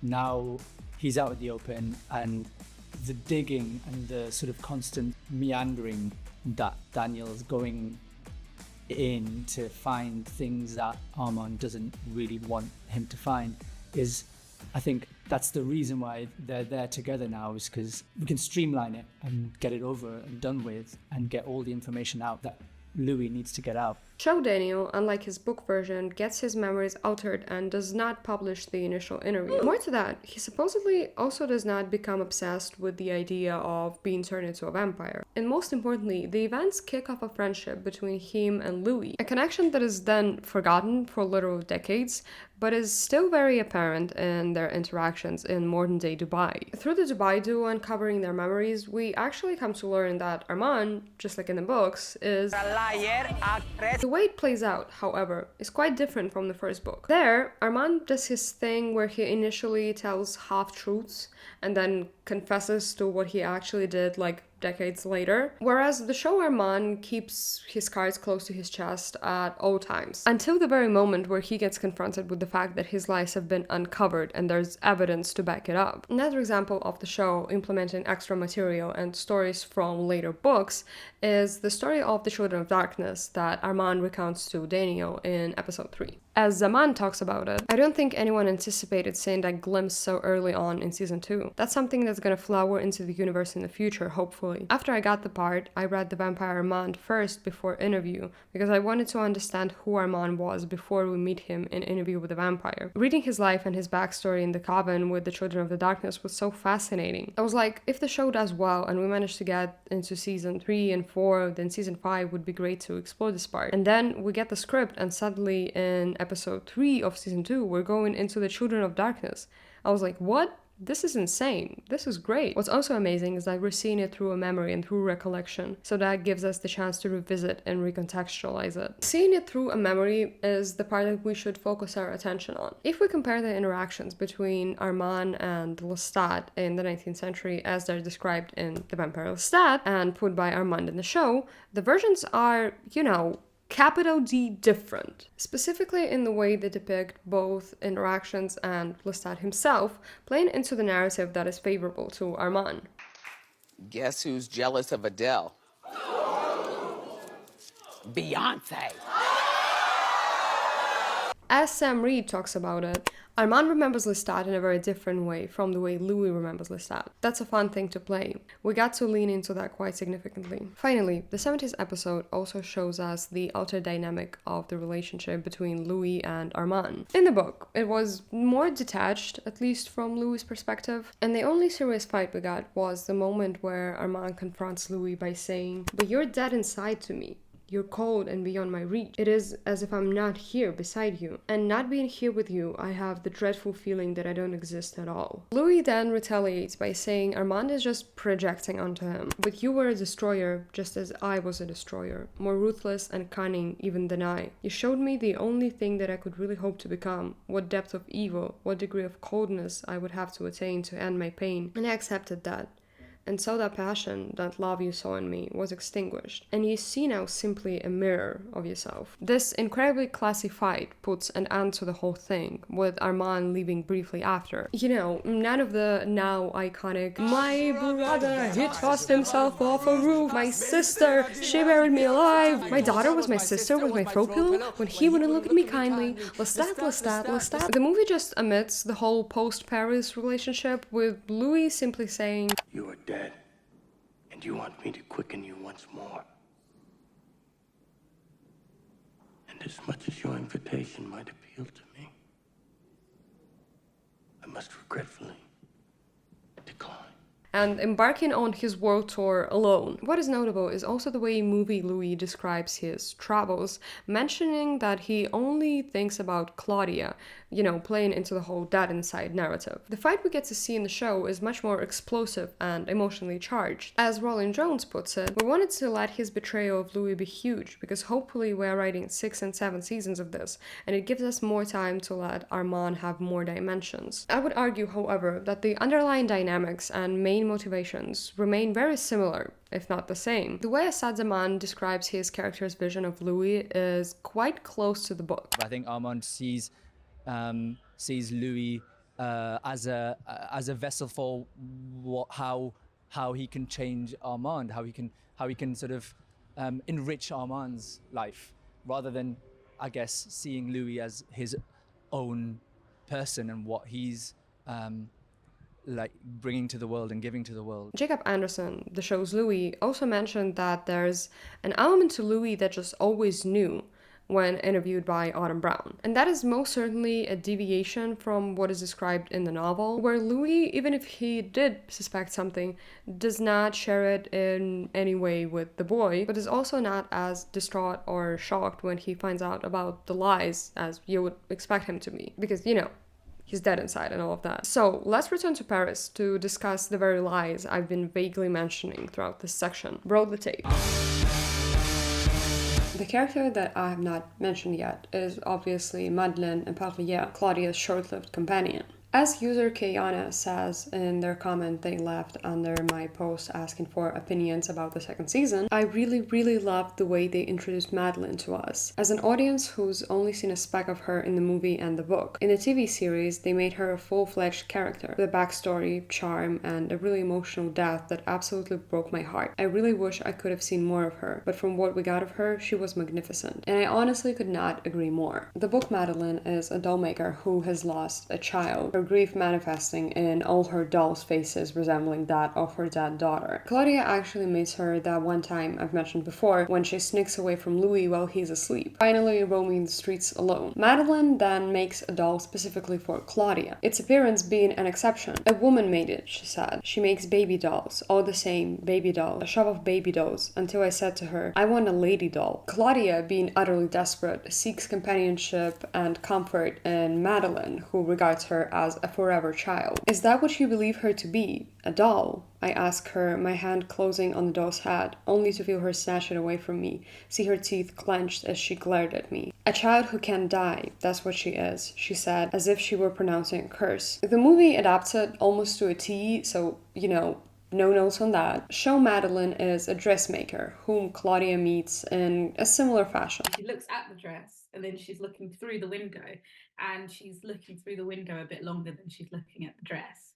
And the dress is the thing that catches her eye, but I think the soul in the building is what draws her in. The change of profession, in my opinion, helps prevent a plot discrepancy. Because why would Claudia, a visually forever teenager, seek out a doll shop if, you know, all she wants to do is escape the world's perception of her as a forever teenager? The vampiress's attempt at proving that she is indeed a grown-up who can afford a personally tailored dress drives the point home. and also kicks off her interactions with Madeline on an interesting note. In the show, the events unfold over the course of around 2 years, whereas Claudia and Madeline barely get to spend any time together in the book. Is this ASMR? Is this doing something for the people? Maybe I should stop doing this. It's 2 a.m., okay? There, the majority of their interactions actually exist within the context of Louis teaching the newly turned everything he knows about being a vampire. The show Claudia, despite initially being perceived as a teenager, semi-convincingly explains her appearance to Madeline by saying that the hunger and stress of the war stunted her growth. More to that, Claudia seemingly doesn't stop thinking about Madeline in between their first and second interactions, which are over a year apart, if I'm remembering correctly. Oh yes, let's go, lesbians, let's go! Here we go, lesbians. Here we go, lesbians, come on! She sees a fellow outcast in the lady due to, Madeline actually being one and facing constant harassment, which originates from the locals learning that she had slept with a German soldier. This Madeline is also quite tough and thick-skinned, keeping her head high through everything that happens. As put by Roland Jones, the thing that was really important for us, for Claudia, was to figure out for the character that we wrote, who would be somebody she would be satisfied with or interested in, and who would be worthy of her as a companion. As we talked around the room, we didn't think the character that we had written at that point would settle for a doll maker pretending that she was her mom. That wasn't what we were writing. The show Madeline comes to see Claudia as an equal, someone whose company she enjoys and someone she can learn from and be alone together with. Here's how Roxanne Duran talks about it. They had this amazing time. They connected. They found each other. What were the odds? Two broken souls and two souls that reconnect and rekindle and make the other one whole again. So, the second time they meet, Claudia actually invites Madeline to her performance at the Théâtre des Vampires, which then kicks off their friendship/relationship/companionship. In the book, Louis does not mention how Madeline learned about them being vampires, but we do get the information that Claudia most likely tried to turn the lady herself and failed. Hence, she has to come to Louis to back him to turn Madeline. "Now, you give her to me," she said, her head bowing, her curls tumbling down to make a concealing veil. "You give her to me. You do this, or you finish what you did to me that night in the hotel in New Orleans. I will not live with this hatred any longer. I will not live with this rage. I cannot. I will not abide it." The show, first of all, shows us the reveal, and second of all, makes it much more dramatic, with Claudia saving Madeline from being attacked. And what is notable is that this scene gives us a nice parallel to the church scene in season 1, where Louis learns that Lestat is indeed an undead. If we directly compare them, Madeline accepts the fact easier, not freaking out at all, and even asking Claudia about the details of vampiric life. Claudia then brings her to her and Louis' apartment, where a conversation that is quite similar to the one in the book takes place, with the nuance of Louis not being as opposed to it as he was in the novel. What differs significantly, however, is the nature of Armand's involvement in Madeline's turning and his opinion of her. In the book, it is Louis who turns Madeline, whereas later Armand confesses to actually using the mind gift on Louis in order to convince him to make Madeline a vampire and effectively get him away from Claudia. "You don't know what you ask. You see, it was immensely difficult for me to perform the act of making Madeline into a vampire. I broke a promise to myself that I would never do this, that my own loneliness would never drive me to do it. But if it's any consolation to you, surely you realize I had a hand in it. That I did it to be free of Claudia, to be free to come to you. Yes, I realize that. No, I mean directly. I made you do it. I was near you the night you did it. I exerted my strongest power to persuade you to do it. Didn't you know this?" Moreover, Book Armand considers Madeline to be well suited for vampiric life and being Claudia's companion. Will she care for Claudia? Will she endure? She is perfect. Mad, but for these days that is perfect. She will care for Claudia. She has never lived a moment of life alone. It is natural to her that she be devoted to her companions. The movie adaptation omits these complexities, which, in my opinion, does a disservice to the narrative because it simplifies this really complex dynamic. The show, on the other hand, makes Armand's involvement direct. Louis expresses his disdain for making new vampires, and Claudia is simply too weak to do it. That's why they call Armand, who then, in a scene depicting peak women-loving women, men-loving men hostility, quizzes Madeline to determine whether she is fit for vampiric life, and ultimately decides that she is not. I don't like bisexuals. I don't like bisexuals. I don't like bisexuals. I don't like bisexuals. I don't like bisexuals. bisexuals. I don't like bisexuals. I don't like bisexuals. Which then leaves Louis with no choice other than to do it himself. The show's Madeline also has more agency in making this decision, and as I have mentioned before, generally shows thicker skin than her book and movie versions. The utter joy of Roland and Hannah's writing is that she's never a victim. And even when this seems to be an interrogation scene, you're like, who's answering who right now? In summary, with changes that the creators implemented in regards to Claudia's story, they also alter her dynamic with Madeleine Epervier, and not only that, but Madeleine as a character as well, making her and Claudia into equal companions that originally connect on the basis of their loneliness, and then come to be people that actually complete each other rather than a desperate mother and her forever child. While I do think that the latter dynamic is incredibly interesting and tragic and works well within the book's narrative, it could not be adequately replicated word for word, point for point, if we take the new version of Claudia into account. In the book, Louis, Claudia, and Madeleine get abducted from their hotel room relatively soon after Madeleine is turned, same as in the Pretty Faithful 1984 movie adaptation. The show, however, turns the scene into the first betrayal of Armand, who stands there and watches as the trio gets dragged away from a bar,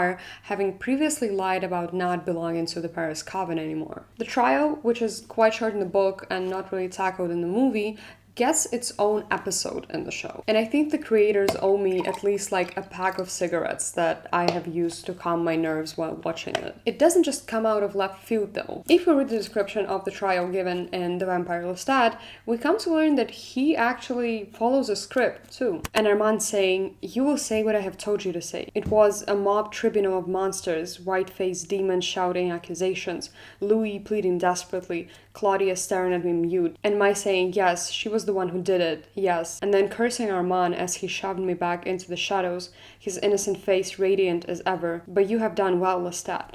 You have done well." The AMC adaptation turns the trial, which originally happened within the Coven, into a fully fleshed out play. Human audience and Hedwig and the Angry Inch projections and all. But for a season so steeped in the theatrical, it felt necessary to pay off the theater. It's a theater company. Come on, go for it. Do it. Do it. Claudia, Madeleine, and Louis are used as props in the performance.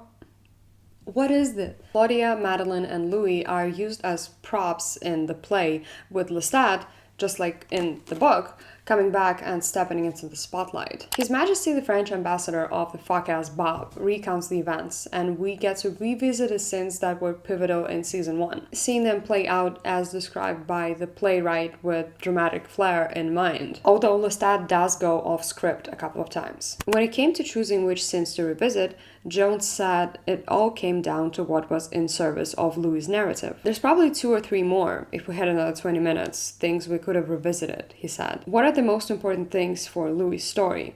Because it's not all a buyback for Lestat. Remember how I said that I could only hope that the creators approached the topic of domestic violence shown in season 1 responsibly? Well, they actually did do that. To me, unlike some of the comments that I've gotten under my season 1 video, Lestat's testimony does not reframe the scene. Moreover, throwing the whole unreliable narrators battling it out aside, we cannot tell whether it is an actual recollection of Lestat's or something altered by Sam for dramatic effect. What is important to note is that even when Lestat confesses to the extreme physical abuse, the audience still cheers him on and blames the victim. It might not be the most obvious in-your-face commentary on how society treats abuse victims, but obviously it can be taken and interpreted as such. Other revisited scenes, like the night Claudia was turned into a vampire, are actually noted to be closer to the truth by Louis, once again adding further complexity to his character by introducing him actually taking accountability in pursuit of the truth, whereas the first book only focuses on his perspective and he doesn't get confronted with such moments. We should obviously be very cautious of jumping the gun and just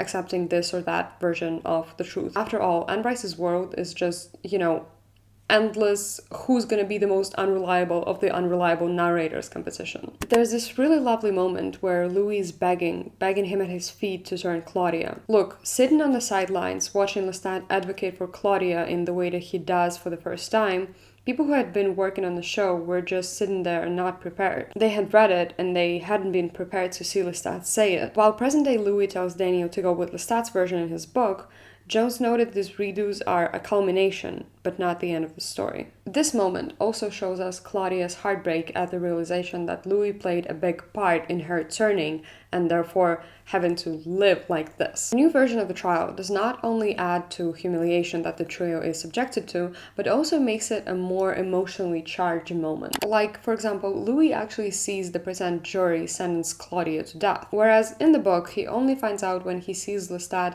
holding Claudia's dress after all is said and done. The humiliation then comes from the fact that the trial is turned into a lynching, and Louis, Claudia, and Madeleine do not get to actually defend themselves, since their minds actively get suppressed when they try to speak. Not only that, but Armand is also present at the trial, sitting in that little playpen of his and pretending that the vampire Sam can overpower him, which to me makes the deceit even more obvious than in the original novel, where Armand initially gets some degree of plausible deniability since Louis doesn't see him when the trial happens. And then, he gets to swoop in like a knight in shining armor. Like, even the use of music in the scene emphasizes the absurdity of the claim that Armand couldn't do anything. Take a look.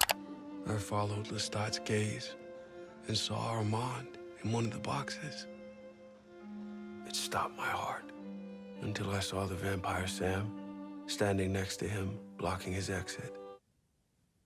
He was as much of a captive as we were. While I wasn't a fan of the idea initially because it seemed to me like it made Armand's lies too blunt and obvious, I've grown to like this decision when it got combined with the fact that Armand still actually saves Louis. Not at the trial, but from the box, albeit later and with more planning than in the book, because these contradictory actions show us the very nature of the character. Another adjustment that I feel like I need to mention is the fact that in the show, the Paris Coven actually gives Madeleine a choice to either join them or die by sunlight, and she proudly declares that she chooses Claudia. I'm the vampire Madeleine Eparvier.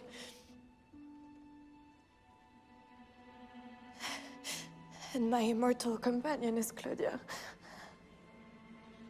My coven is Claudia. Which, in my opinion, is an incredible way to give the characters' arcs some semblance of a logical conclusion. Throughout the season, Claudia mentions that she has always been a third, and the you and me promise Louis gave her was a false one. So seeing someone actually choose her, even when it's clear that this will result in death, is incredibly bittersweet. Here's how Delaney Haley talks about this. What makes her the happiest is when Madeleine chooses her over the coven. It's the first time she's been put first, so she can kind of die happy in a way. But yeah, I think she regrets it because she gives Madeleine that look of like, pick the coven. She doesn't, so it's lovely. But yeah, she regrets it for Madeleine. Do you know you have 30 minutes? Are you kidding me? 30, yes. In the end, Claudia does get what she wanted, a real equal companion, which is further evident by the fact that it is her who holds Madeleine in her arms while they are being burned, not the other way around like it was in previous iterations of the story. More to that, the episode also gives us a glimpse into her relationship with Lestat. She is his daughter, after all. If you're going to bring the sun, bring the hottest sun you have, because I'm not going out without a bang. She's a fighter, and she is Lestat's daughter, so she can't let them win fully. In her last moment, she is defiant, telling the audience members that she will find them and kill them. But as she's about to die, she tries to seek comfort in Lestat. Initially, she's just coping with the pain of it all. The look to Lestat is her basically asking a parent to help her out. She needs somebody to help her. Can you please help me, Dad? She's turning to the one person that she trusts in the room out of everybody in there, but it takes a lot for her to do that. I think that's an indication of how much pain she's in. She turns to the person that she hates the most. In the book, the two characters do not get to have any type of closure, never revealing the fact that Claudia came to actually miss Lestat. And Lestat saw himself in her, as is described in the second book of the Vampire Chronicles. Claudia was my dark child, my love, evil of my evil. Claudia broke my heart. In the trial episode, Lestat proudly tells the audience that he sees the best of his vampiric self in her, which gets a smile out of Claudia. And in the last moments of her life, she turns to him for salvation. It's beautiful and it's tragic, and at least to me, it makes a stronger emotional impact. After all is said and done, and it is clear that Claudia is dead, we get to the grand finale of the Paris arc. Louis's revenge. The show executes it to a very similar fashion as the original. However, the extended backstory of Santiago comes into play here. He does, after all, get his own chase and psychological torment scene. Also, let me add a little point that I originally somehow forgot to put in. In the book and in the show, Louis organizes and carries out his revenge plan completely alone, whereas in the movie we see Armand and the little boy help him escape, which implies that Armand was not just pretending to not know what was going to happen to the coven, but also kind of in on it. Love this little detail, because, you know, we get to see the gremlin side of him. But at the same time, it does play into the whole, like, conniving, mustache-twirling manipulator version of him that we see in said movie. And when you get to really know the character, you realize he's nothing if not sloppy with his plans and schemes, and the whole mastermind thing is not what he's about. So while I love the detail on its own, I do think that in the context of the movie, it does not do the character justice. Book Louis says that grief is his main motivation for revenge. Да, Буня? Да. Ты моя красавица. Book Louis says that grief is his main motivation for revenge. Closeted in that dark, smelling the earth, away from all humans and all living human forms, I gave myself over to everything that invaded and stifled my senses, and in so doing, gave myself over to my grief. While Show Louis claims that it is rage and madness that consume him, Jacob Anderson actually points out that it is, in reality, the extreme version of grief that the character goes through. My feeling is that rage and sadness and a sense of longing all coalesce to create grief, as well as a lot of other conflicting emotions. I think they become grief, and then an extreme progression from grief is madness. Louis says this thing in the episode about how he becomes grief, he becomes madness, or his grief and his madness become him. So that's entirely what's driving him. To summarize all of this, while the Paris arc's story and dynamics get altered quite a bit, they ultimately lead the characters to the same place as in the original, that of despair and ruin. As Concrastinator, who reached out to me on Tumblr, beautifully worded, Anne Rice's grief for her daughter seeps in through every monologue Louis recited, and you can't help but feel pain and anguish too. But more twists are yet to come. Roll the tape. So, aftermath of the trial. It's my third attempt at recording this section, so you know, the odds are against me and the haters are winning. I don't think I have haters. I got like 4, 5 maybe mean comments, like mean about my personality in general under my videos, so I don't know, maybe they can start like a little club.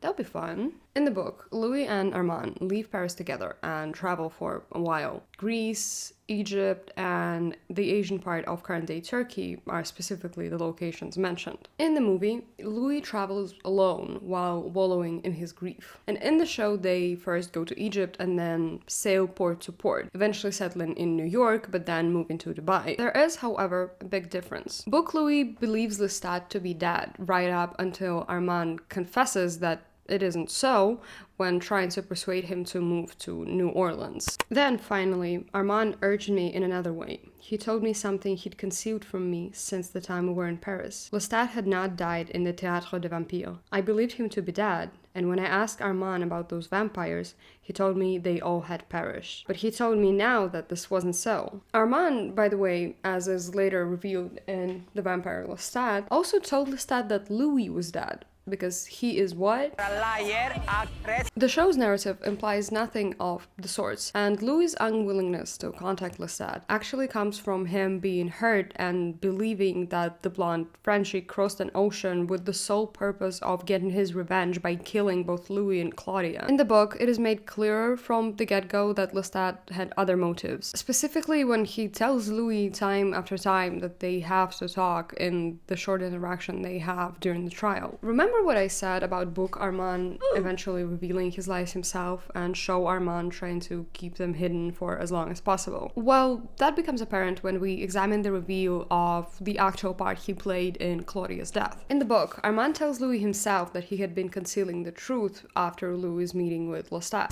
You could have told me anything you wanted about Paris, Armand, long before now. It wouldn't have mattered. Even that it was that it was you who killed her, who forced her out into that yard and locked her there. And Louis, already having a grasp on who Armand is and admittedly being indifferent to almost anything after his daughter's death, simply says, "You can't convince me you care about this." So Armand was seemingly planning to keep his lies hidden forever, so Daniel actually becomes the one to expose him, with the help of the Telemasca. But we'll discuss the Telemasca in the next chapter. And that reveal is infinitely more explosive. More to that, in the show, it is this very moment that ends Louis and Armand's relationship. And Daniel explaining that it was actually Lestat who saved Louis at the trial serves as the catalyst for him to leave Dubai and temporarily move back to New Orleans and try to begin to process whatever the fuck his life is. Roland Jones explains the changes implemented the following way. It's complicated with Armand and Louis. Why the extra twist here? It was all about recovery of memory. It was always about how Louis was coming around, because it wasn't, aha, I blame everything on Armand, or we would end it there. We have scenes after that. We do, however, get to keep the main conflict, which lies in the fact that Armand is extremely detached from humanity and cannot return to it, no matter how hard he tries or who he learns from. He says he is evil with infinite gradations and has to barely face any consequences for his actions, whereas Louis is still human at heart, which is showcased in the very first conversation they have in the novel. As Assad Zaman, the actor portraying Armand, describes it, the thing that fascinates him about Louis is his fascination with humanity, because I don't think Armand really has that fascination anymore. He's kind of lost it. I don't think Armand thinks villainously, but he made these very consequential decisions, because partly he's immortal. He knows the worst outcome is fleeting, because if the truth came out, which it does, and he was put to question, Louis might hate him for what he did. But over time, it might change because they won't die. When you live forever, you are more capable of doing horrible things, maybe because what you've got to deal with is time. If you've dealt with time already for that long and been through a lot, what's another 100 years? And here's an example that makes their different approaches to vampiric life obvious. We learn that Louis still carries like these rocks within his ankles from the cuts that healed while he was buried alive. Yeah. And, you know, I think Armand is quick to swoop in and be like, well, you could remove those any time. But obviously to Louis, it's like this reminder of what happened to Claudia and everything like that.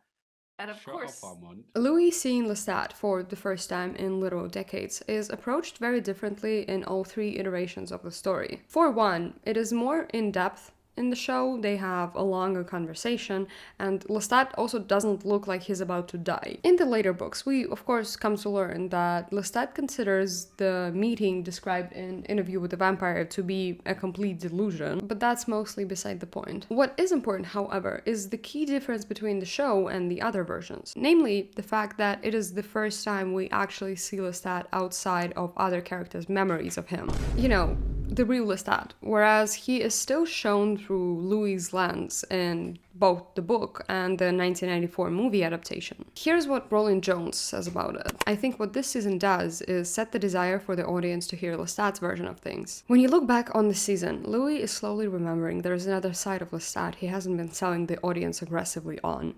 I'm satisfied with where we placed them. There's a lot of work to do. Also, the updated version gave us this absolutely beautiful moment. Siri, pause.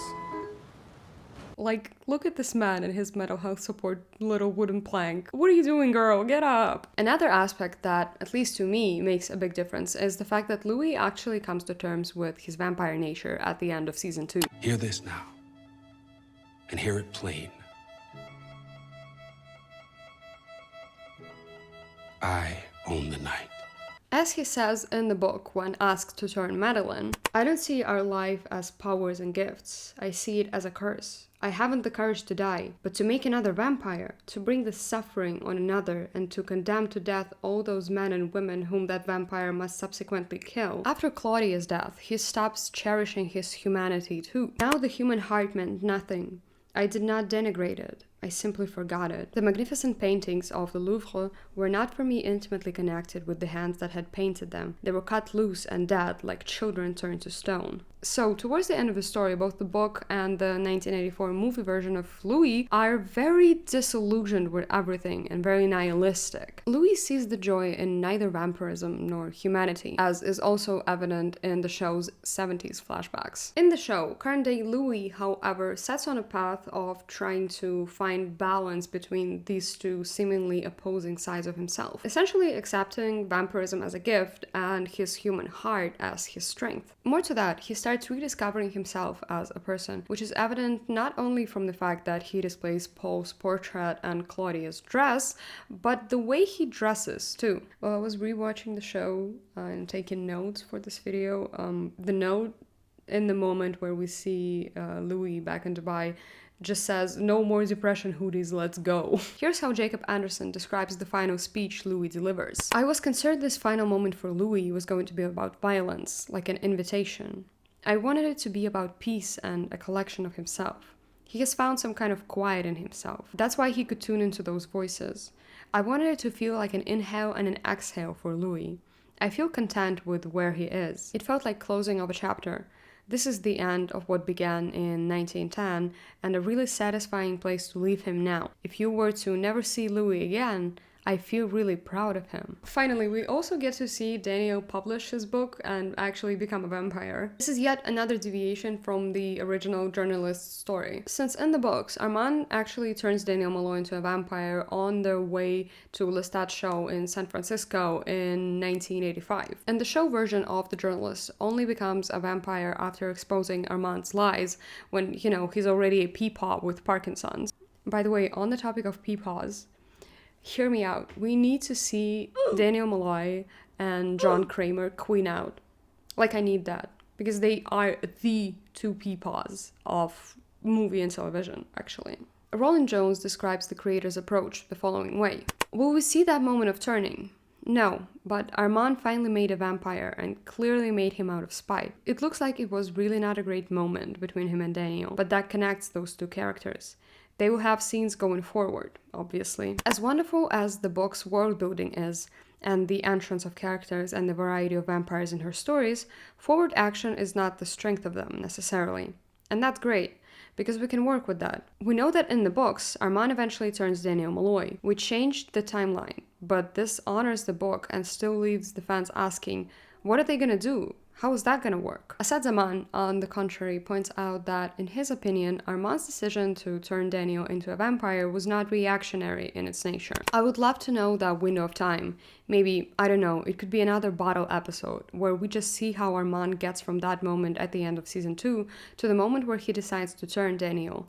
Just seeing that whole dynamic play out next season would be fascinating. Oh, and Daniel also says, "No editor's next book, I promise." And a little nod to Anne Rice, who started publishing her books without any editing after Queen of the Damned, as is documented on her official Facebook page. After the publication of The Queen of the Damned, I requested of my editor that she not give me any more comments.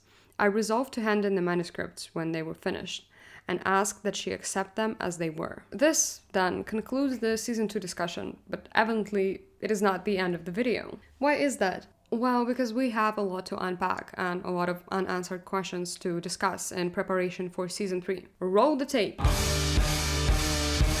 The year is 2024, and the day is July 28th. Across the ocean from me, the San Diego Comic-Con is taking place. The season 3 teaser premieres. Suddenly, I feel it. Something has shifted. We are entering a new era. The glitter eyeshadow calls to me from the cupboard.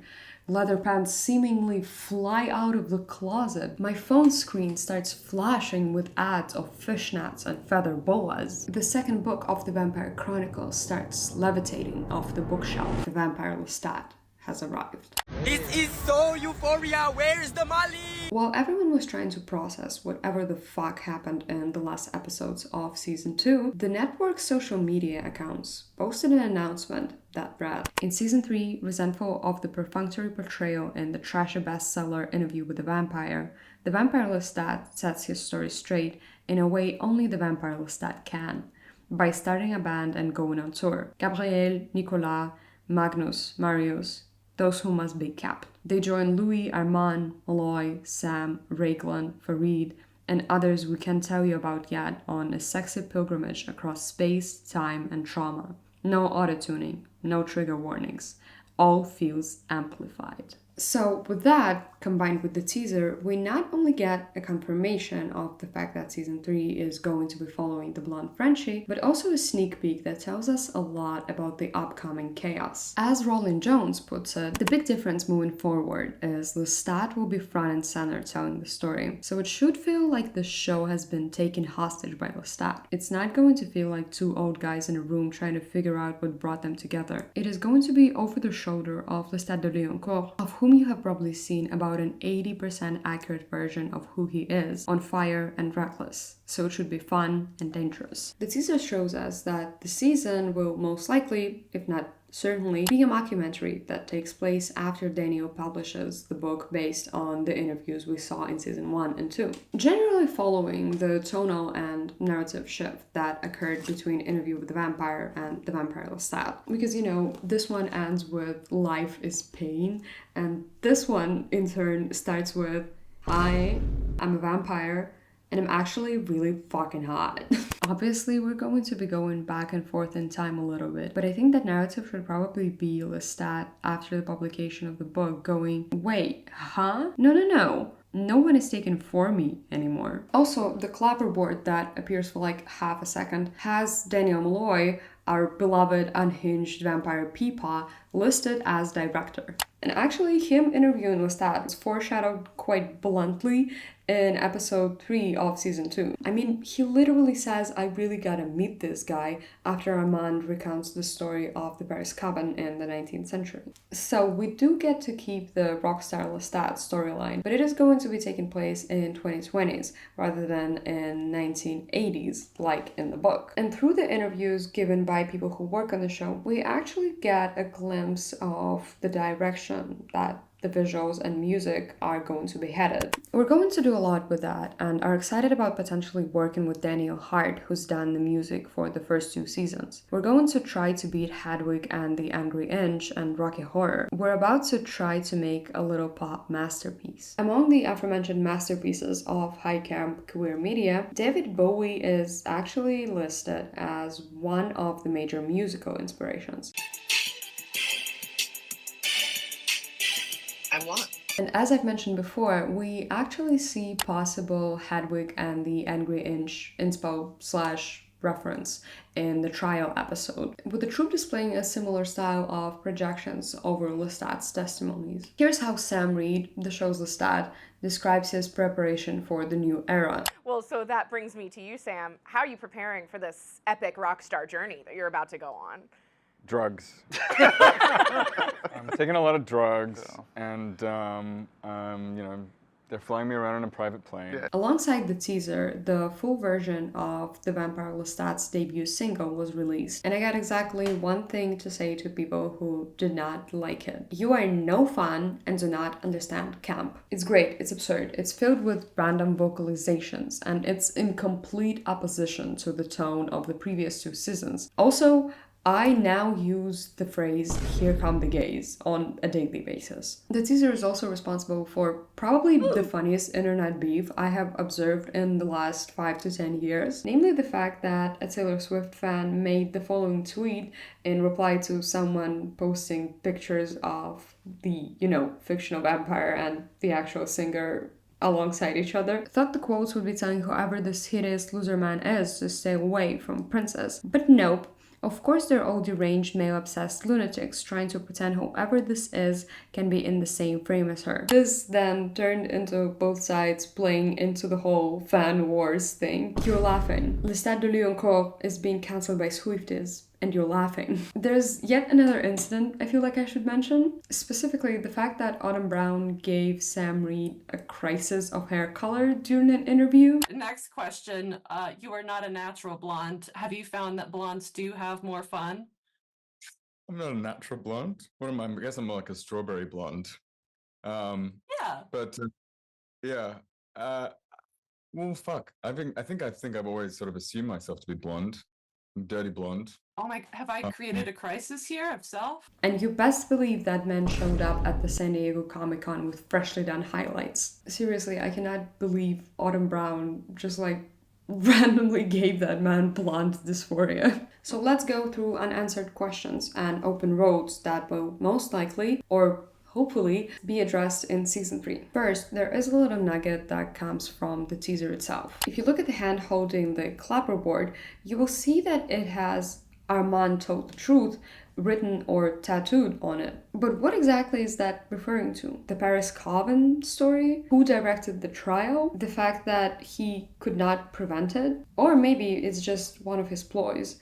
And if it is so, then we're almost guaranteed to see more of the crazy gremlin side of the character, which is a win. Second, as mentioned in the last episode, there's actually a vampire who gets away from Louis' revenge. Specifically, the vampire Sam, who, according to Louis, now works as a DJ and wears a helmet on stage. Whatever floats his boat, I guess. Now, in the books, he is canonically an informant for the Talamasca, the organization that oversees everything paranormal and preternatural and gets introduced to us in the second season via Raglan James. As Roland Jones tells the Vulture, in order for Tale of the Body Thief to work for me and not turn into Freaky Friday or whatever, we need to set up the idea of the soul. It's something we'll be looking at going forward. So right now it seems like Raglan James is just there for the plot, but we rarely do anything just for plot reasons, and we'll have built a much richer Raglan James by the time we do that book than you would expect. He's going to be a bigger deal in the show than maybe he was in the canon. Now, AMC have confirmed that they are in fact developing a Talamasca show, and as the showrunner for Interview with a Vampire points out, the two shows are supposed to inform each other and be connected, and Sam can be that possible link between them. He might, of course, play a bigger role in the future seasons, and if he does, I am fully expecting him and the vampire Lestat to work it out on the remix. But the Talamasca theory is also supported by this interview given by Christopher Geary, the actor portraying Sam. They told me about the Talamasca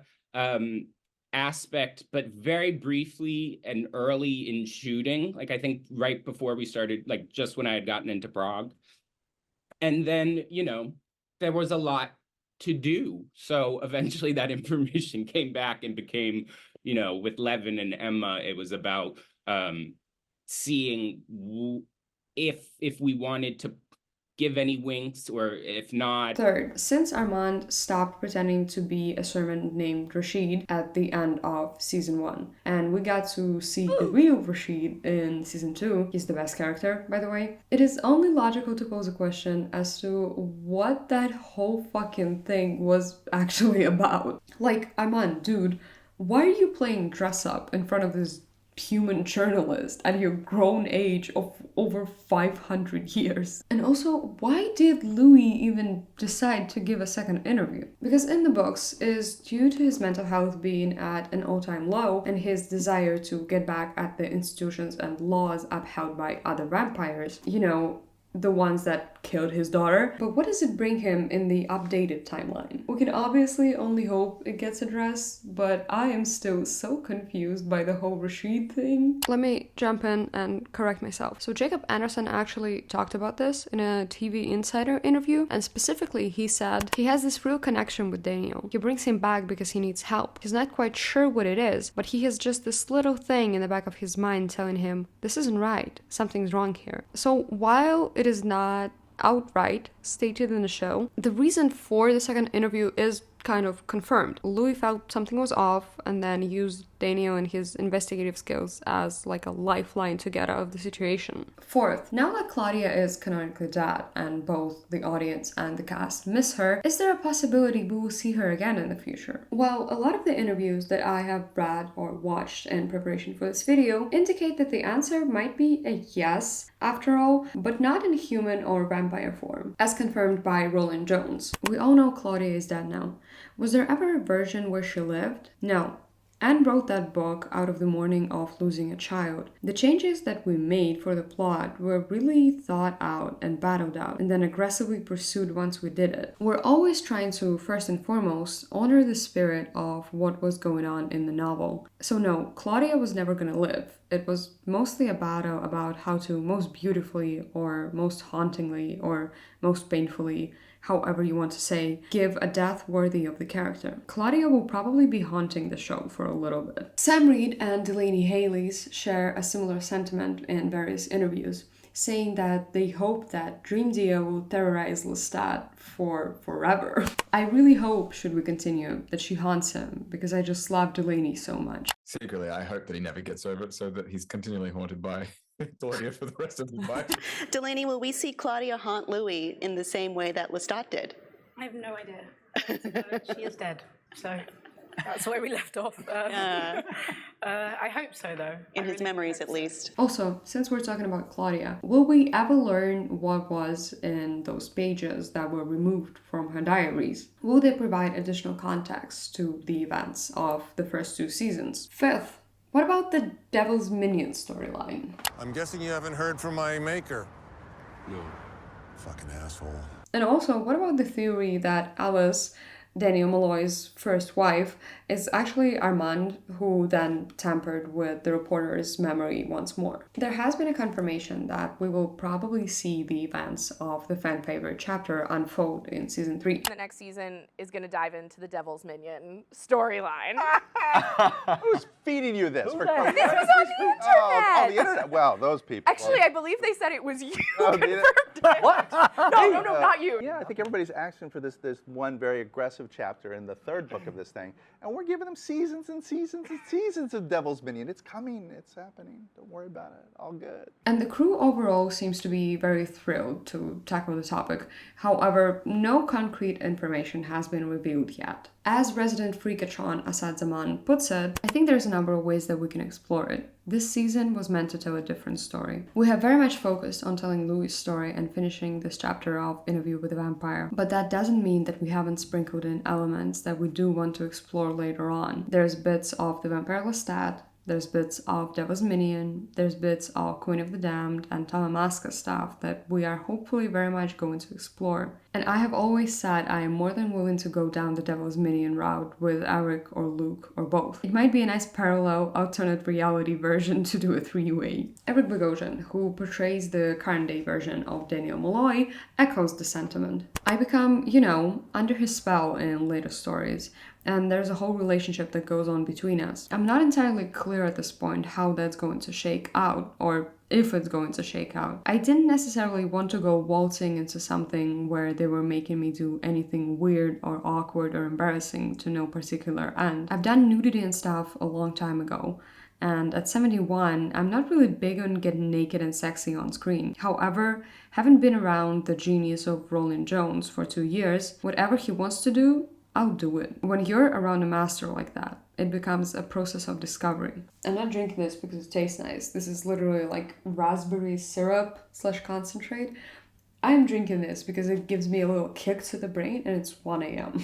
More to that, Roland Jones says that the sex, drugs, and rock and roll part of Eric are a fun place to play. Just imagine how this combines with Daniel interviewing Lestat, the very personification of sex, drugs, and rock and roll. We are in for a ride, I'm telling you. Sixth, we are most certainly going to be seeing more of Nikki, who is a very important character in The Vampire Lestat. Joseph Potter has been confirmed as Nikki back in 2023, and we got a couple of scenes with him in the new season, but he is also officially included in the announcement of season 3. And finally, what about Louis, the protagonist of seasons 1 and 2? He is practically absent from like 80% of The Vampire Lestat. But the crew confirmed that we will be seeing more of him than in the 2nd book. As he told TV Insider's Damien Holbrook in a season 2 finale interview, I'm not putting Jacob Anderson in a corner. The next turn, center stage, is Lestat, but I don't think we're going to be pushing Louis to the side like he is in those books. As executive producer Mark Johnson added, the last line is Louis saying, "I own the night." That is not an exit line. There is, however, no certainty as to where his story will lead. Here's what Jacob Anderson had to say about his character's future. I love certainly in the later books that Louis just wears a cardigan. He reads a book, he does a bit of gardening. There's something cozy about it. I genuinely don't know anything about the future. I'm just happy with where we finished this bit of the story. I think I covered pretty much everything that I wanted to cover. or, you know, at least the aspects that stood out to me the most. There is no moral of the story or a logical conclusion to this video, other than the fact that I cannot wait for season 3. Oh, and the season 1 Yap session did convince one of my friends to actually watch the show, which is, you know, a rare win. This is probably going to be my longest video, and I'm not entirely sure how I feel about that. But I do feel like the runtime is justified by the amount of nuance that I tried to bring in. And also by the fact that season 2 is just very different from the original. So, before I go, I want to give a shout out to Tumblr user Squirrely Poo, great username by the way, who made the font that I have been using throughout this video. The link to her blog is going to be in the description, and I just wanted to thank her again for being very nice to me and letting me use it for this video. And to these two blogs as well, because I really enjoy their takes and approach to the discourse that revolves around the show. For everyone who misses season 2 already, I will be sharing a link to the playlist of all my one-on watches